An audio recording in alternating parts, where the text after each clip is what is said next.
I've been summoned Thursday at 10 sharp. This is the first line of this book by the Nobel Prize winning author Herta Muller, The Appointment.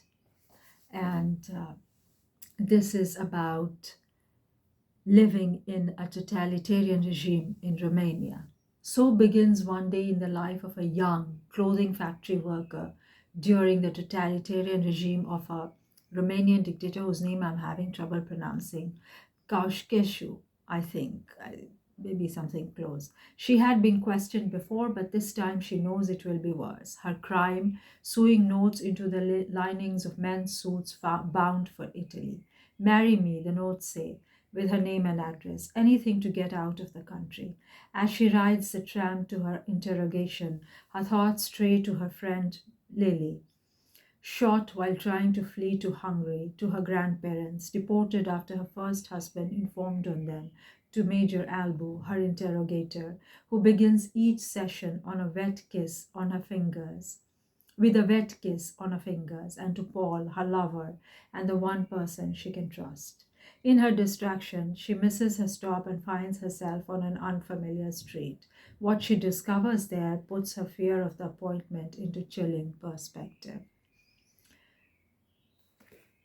Very short, and I will only read maybe a few lines from it because I have just arrived in a new country myself, having gone through a very similar experience and in a very different way. Um, I will leave my story, just delve into the book, but I'm just beginning to feel at home in Portugal, in Lisbon, and once I'm settled, I will pick up. So an appointment with the appointment is due, but ever since I began leaving my good fortune at home, the kiss on my hand doesn't paralyze me as much as it used to. I crook up my finger joints so that my knuckles keep Albu from speaking. Paul and I have rehearsed this kiss. In order to approximate the importance of the signet ring on Albu's middle finger, I see how it affects the finger squeeze. I made a ring out of a strip of rubber and a coat button.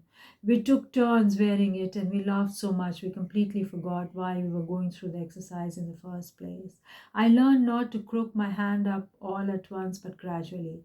That way the knuckles can block his gums and keep him from speaking. Sometimes when Albo is kissing my hand, I think of my rehearsal with Paul. Then the pain at my fingernails and the slobber on my hand aren't so humiliating. You learn as you go, but I can't show that I'm learning, and whatever happens, I cannot laugh. If you're walking or driving around the Leaning Tower where Paul and I live, you can't really keep more than the entranceway and the lower stories under surveillance. Under surveillance. From the sixth floor up, the flats are too high, so you'd need sophisticated technology to see anything in detail. What's more, the halfway up and about halfway up the building, the facade angles out towards the front. If you stare up at it long enough, you'll feel your eyes rolling back into your forehead. I've tried it often, your neck grows tired. The Leaning Tower has looked like that for 12 years now, says Paul, from the day it was built.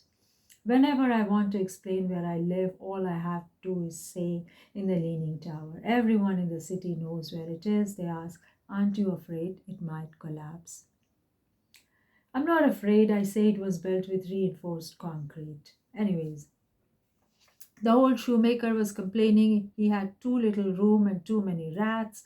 His shop consists of a workbench enclosed in a small space that is partitioned from the rest of the room by a makeshift wall of wooden planks. The man I took over from was the one who fixed the place up, the shoemaker said. Back then, the building was new. The space was boarded off then too, but he couldn't think of anything to do with all those planks. Or maybe he just didn't want to. Anyway, he didn't use them at all.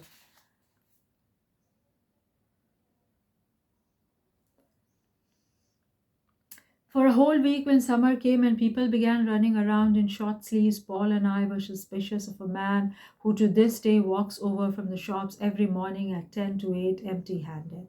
Every day he steps off the paved sidewalk and follows the paths around the dumpsters and then steps back on the sidewalks and returns to the shops. So it would be fantastic to read it, Romania under this dictator. I mean, I would be looking for a novel under Portugal under Salazar as well. But for now, I have to say bye. And I mean, what a what an introduction. I meant to introduce this book, and yes, I think that it's written beautifully. Who wouldn't say that?